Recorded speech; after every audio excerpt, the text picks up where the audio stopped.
Right here, I planted a bunch of, in these 2 rows, Yukon Gold potatoes, and I've heard really good things about Yukon Gold, that they're buttery and they have a good flavor, and I actually tried frying some up because I wanted to know what they taste like, and they're really good. They're honestly really good. And this is also my strawberry patch here. These are all strawberries, and they're actually starting to grow some too. I bought June bearing strawberries, which means they should, you hear that guy in the back? They should bear fruit in June, but it's March and they basically all are blooming, and I've just been plucking off the blooms of the ones I think can't really handle it, but I got some really nice looking ones here. And oh, what's that? Let's chop this off. Look how beautiful it is. It's like, it almost looks like it's gonna be a perfect strawberry. This one, a lot less so, but that's okay. And this is little carrot seedlings I have that I really need to separate because they're way too crowded. I just kind of wanted to start them together. And then right here we have a full carrot. And it looks absolutely beautiful. It really looks like a real carrot, doesn't it? I mean, I know it is a real carrot, but it just always amazes me that these things actually turn out fine and good. Like, I don't know, it always just amazes me, like, oh my gosh, I actually am growing strawberries. Like, these are strawberry plants. I didn't just get gypped on the internet. I'm just gonna weed around these little guys. Looks like some grass wants to get through. Ooh, and it's a great time to introduce you to my bean plants. These guys I'm gonna put on this trellis when they're tall enough. I also planted a little echinacea plant right there, which is like, it's like a flower. And I've got one on the other side of the trellis right there too. Here, I'll take you over there. They're really beautiful flowers, and so I'm just excited about that. I've got a couple zucchini growing here, and where's my finger going? Right there. And then a couple butternut squash, and my zucchini is low-key going off because I keep plucking off the flowers that come up, and so I feel like every flower I pluck off, it gets a new leaf. Let me show you. Like, look at this. Look at her go. And the thing about zucchinis, at least where I live, pests love them, so I'm trying to keep an eye out for worms because last time they sorry, I shouldn't swear. Last time they flipping decimated my zucchini. So that's unfortunate.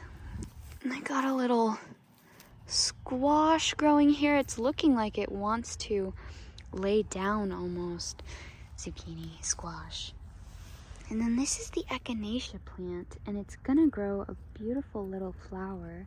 I also want to introduce you to my fruit trees. This is avocado. I don't know why I couldn't remember that. We've got a pomegranate and a mango. Let me take you up close for these buddies. So this avocado is actually grafted with, this is a male branch, I believe, right here. And then this is a female tree, unless I'm getting them mixed up. So they will help each other pollinate and create beautiful avocados. And then this is the mango tree. They're kind of all huddled together because I didn't want the wind to knock them over. And then this is the pomegranate tree. So I didn't realize, but pomegranates are a little bit like willow trees in that they want to really lean their branches down as far as they can, but at the same time, they make fruits at the end of their branch. So the fruit kind of wants to lay on the ground and just rot, which makes sense because if you think about like a tree's goal, its goal would be to make babies. And the way it could do that is letting the fruit rot early. Animals dig at it, pick at it, eat the fruits, and spread them, to say it nicely. God, I just almost got attacked by a bug. That was scary. It's rough out here. All right, anyways, here is my row of corn, and I'm so happy about it. Every single corn that I planted sprouted up, which is like unheard of. I literally direct sowed these, so corn for the win. Let me show you up close. Just look how beautiful these guys are. Like, what? And all the way at the end here, I have a echinacea flower, a little echinacea plant. And I don't know, I just think maybe it'll help because I read that corn needs to be pollinated. So maybe the flower will bring bees in, hopefully. And on this trellis right here, it's hard to focus on, but there's a spider, and there's actually lots of spiders who have been kind of utilizing these little squares. And so I'm really excited that they're kind of making their home before the plants come over, because my idea is that they might eat a lot of the pests that love to eat my precious plants. And so fingers crossed. I want to cultivate the spiders. I actually really like spiders now because they'll eat the bugs that I hate, because they eat my plants, and I'm working for my plants. I'm the one putting in the effort, so you deserve to be eaten in my book if you're a bug that's eating my plants. And then over here I have a little fire pit, and we cut up this tree right here, just one of its branches, because I want to plant the fruit trees eventually, and eventually they'll grow big enough to where we really need to take out that one tree. So we put it in here, and I took the ash from here and I put it on the strawberries because I heard that pot ash is good for them. It's got potassium in it, and it's good especially when they're fruiting. So I did it when they were all blooming, and I hadn't decided to kind of pick off the leaves because, yeah. Ooh, and I also have a compost pile. My compost pile is right here, and this kind of like sand pile is just, well, it's just a sand pile. And then I dug out right here. I dug a little bit, and I'm planning on putting one of the trees there. I think maybe the avocado, because it'll get the most light. This area of my yard gets so much light throughout the day, and apparently avocados really dig that. So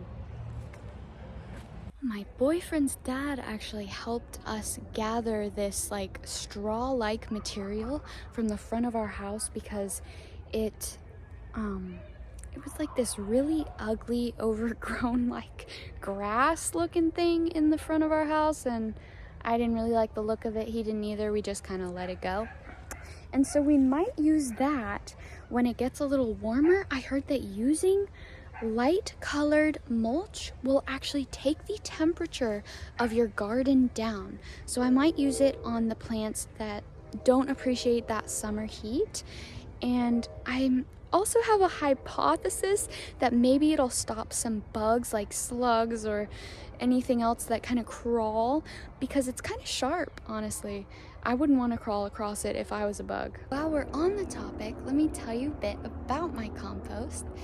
I take coffee grounds from work, and they let me, of course, I ask, and used coffee grounds, not new. So after we empty out the espresso machine, the little used up coffee, you know what I'm talking about, I put that in here, and it's very high in nitrogen, and sand is incredibly high in carbon. So to make a good compost, you need a good balance of carbon to nitrogen, and because they're both high, I figure it works well enough. Like, in fact, sand is much higher in carbon than, say, cardboard. It's kind of interesting. You can actually look it up and get kind of scientific with your compost pile. Or you can just do whatever the heck you want and cross your fingers that it works out, because it probably will. It probably will, honestly.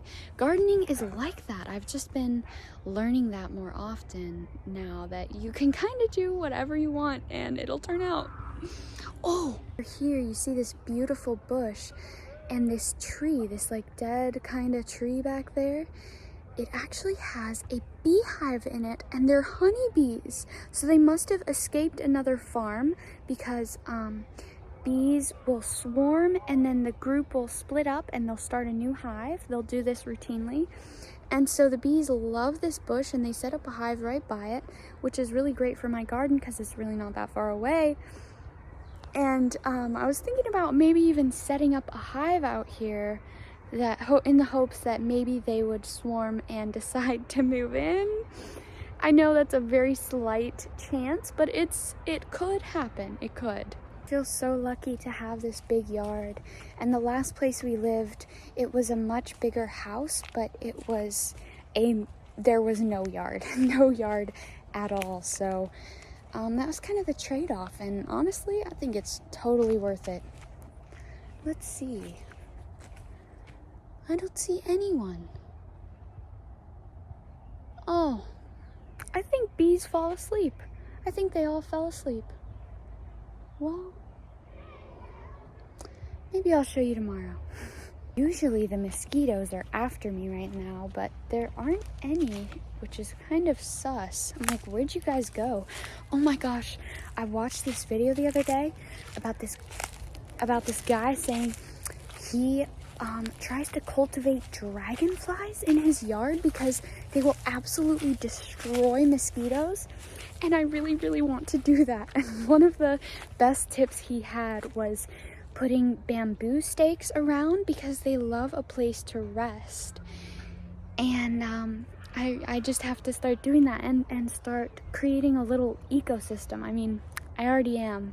So we're just gonna keep doing it and keep seeing what the heck happens. Yeah, it's so nice to just come out here. I had the craziest day at work. It was insanely busy, and I stayed an hour and 15 minutes late, and then I also biked to work, so I had a 40-minute bike ride home, which is okay. It's okay. It's actually beautiful. And there's a lot of benefits to biking to work, namely it's cheap. And also my legs are getting good and toned, which is great because I need it for the garden, because there is so much squatting involved in gardening. It's insane. It'll get you in shape. Seriously. I honestly feel like gardening might be my best hobby because it's actually it can result in things, and it's so exciting to watch things grow. Like, you feel like you're raising these little plants of yours, and it's such a sweet experience, and it brings you closer to like your ancestors or something. I don't even know. I mean, farming, it's just natural. I don't even remember if I have any funny, oh god. Yeah, quite a lot of Karens came in today, but I might spare you the annoyances. One of them returned her drink once because she ordered the wrong thing, even though we checked with her that it was what she wanted. And then the second time she returned it because she said it had too much flavor, even though we gave her a lot less than we normally do. That's okay. Third time she comes and returns it because she says it doesn't taste right. It seems like the milk is different. It wasn't, but that's okay. We gave her a free 2 drinks every single time. That's just kind of how it goes sometimes. I don't even know what else there is to say. Honestly, mulching has been a lifesaver. If you don't mulch your garden, you're missing out big time, because I forget to water a lot. Like, I definitely did not water the strawberries today, and none of these, and none on the other trellis, and I don't even know if I will. I forgot to water the corn too. I did water the potatoes because they're seedlings. Well, they're not seeds. They're from seed potatoes, which it's just a regular darn potato that you throw in the ground and call it a day. But apparently they're supposed to stay moist, especially when you're first starting them.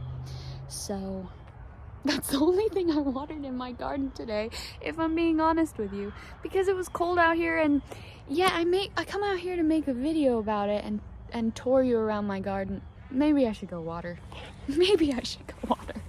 Fudge.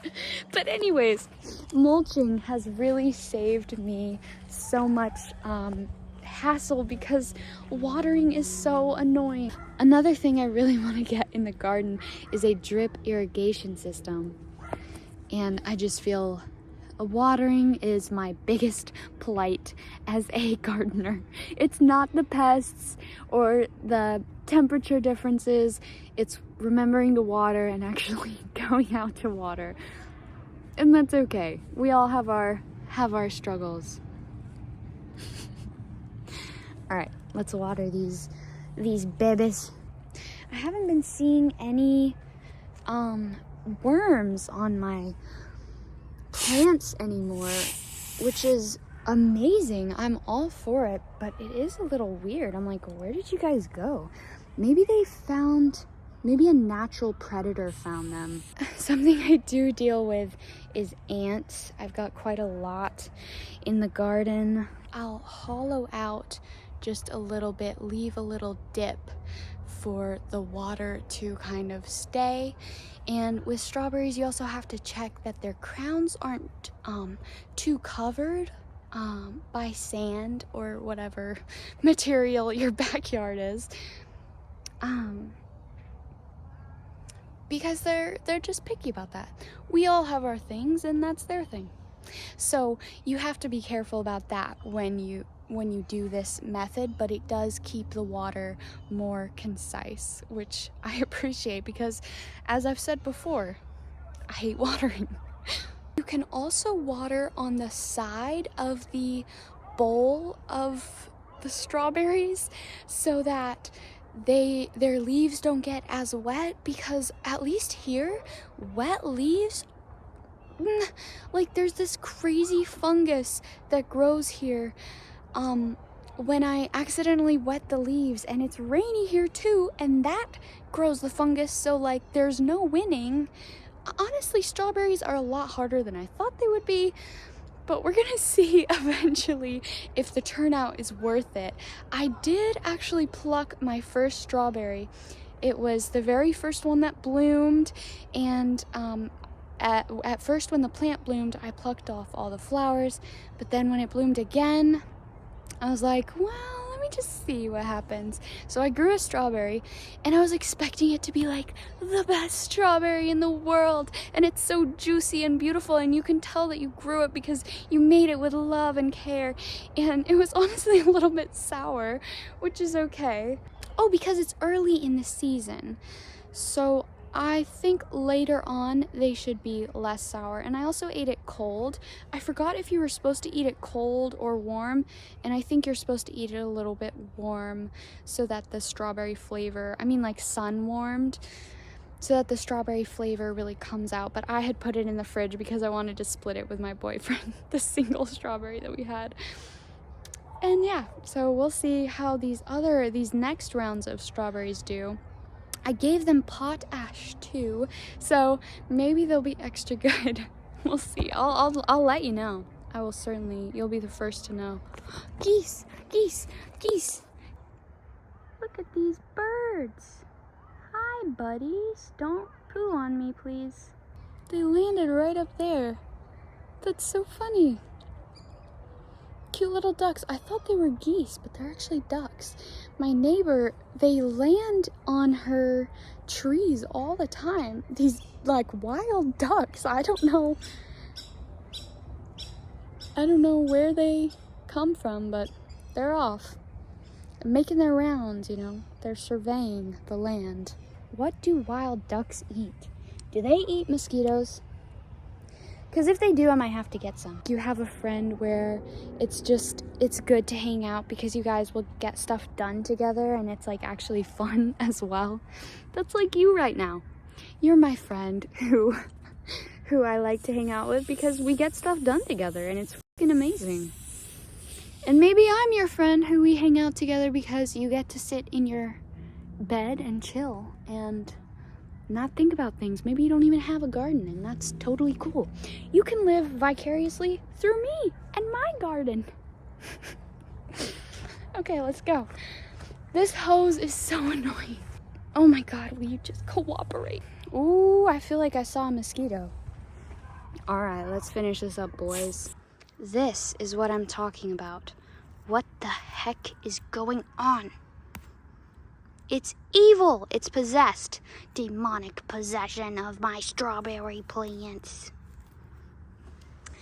So this is that fungus I was talking about. And it's from water. And it's flipping evil. And I'm going to put it over here and banish it from my garden henceforth. I just finished watering off camera. I did my little corn plants right over there and the stuff on the other side of the trellis, like the squash. And I rinsed my hand off because it was all muddy or whatever, sandy. And it was so cold. And I was just thinking about what I consider to be cold now because I live in a warm climate.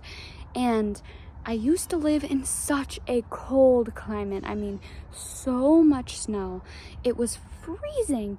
And now you won't believe what I consider to be cold. I'm like, it's freezing outside. I check the weather. Do you want to take a guess at what temperature it is? It's 59 degrees.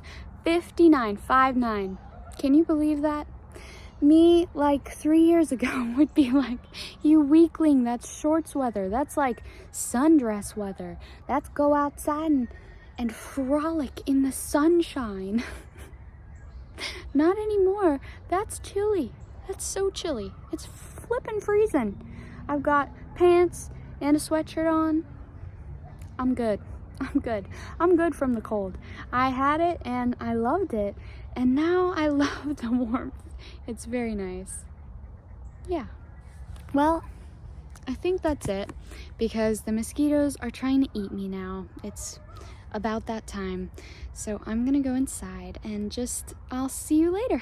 I'll see you the next video. I wanted to show you some of the other seeds I got. And yeah, let's just get it started. So these came in the mail. I've got spinach. And look at those seeds. They look so interesting. Ooh, cosmos. These will turn into beautiful little red, gold, and orange flowers. We got some sage. Cilantro. I feel like cilantro, you always need it, but you never have it, or if you have it, it's going bad, or you gotta use it so quickly that like you might as well just grow it, right? Calendula. Okay, these look so interesting, these seeds. They look nothing like marigolds, but I'm pretty sure marigold and calendula are related. We have giant mammoth gray stripe sunflowers, which I'm so excited about. Of course they're going to be giant, and they should only grow one sunflower per seed, but apparently it's really good for seed collecting, so I might have a lot more seeds to plant or eat or do whatever I'd like to. I have a wild sunflower, and this is actually native all around the United States and maybe even North America in general. Nasturtium. Okay, so this one, it's a flower and you can eat all of it. It's got like these round leaves. I'm sure you've seen it before. And you have to be careful because it self-seeds. So you can spread it around your garden really easily, and then you'll have to be weeding out something that you planted. So I didn't realize that until after I got it. So I'm not really sure what I'm gonna do about that. I haven't planted it yet. I haven't started seeding it. I think I'm gonna start, it says to plant it in the early fall to mid-winter, so it's like spring, and my spring is really warm, although I'm wearing a jacket right now because for some reason it's so cold today. We got sun gold cherry tomatoes. Those are so nice. I feel like regular tomatoes, I don't know if you feel this way, but I'm like low-key allergic to them. So the yellow, little small yellow ones, I like a lot more. And Brussels sprouts. Okay, this, I bought them super early. It says you should plant them September to November, and it is March right now. But that's okay. I think they'll keep long enough. I mean, I could try growing it inside, but I'm probably just gonna wait. Yeah. Okay, what else? Maybe I should take you around my garden because I just feel like I haven't done that. But I hope you have a good night and or day, a beautiful day, and I will just see you later. Bye. Thank you so much for joining me. This was really fun. I really appreciated it, and I'm gonna do this more often because it was really helpful and fun. Helpful and fun? What? Thank you. Bye.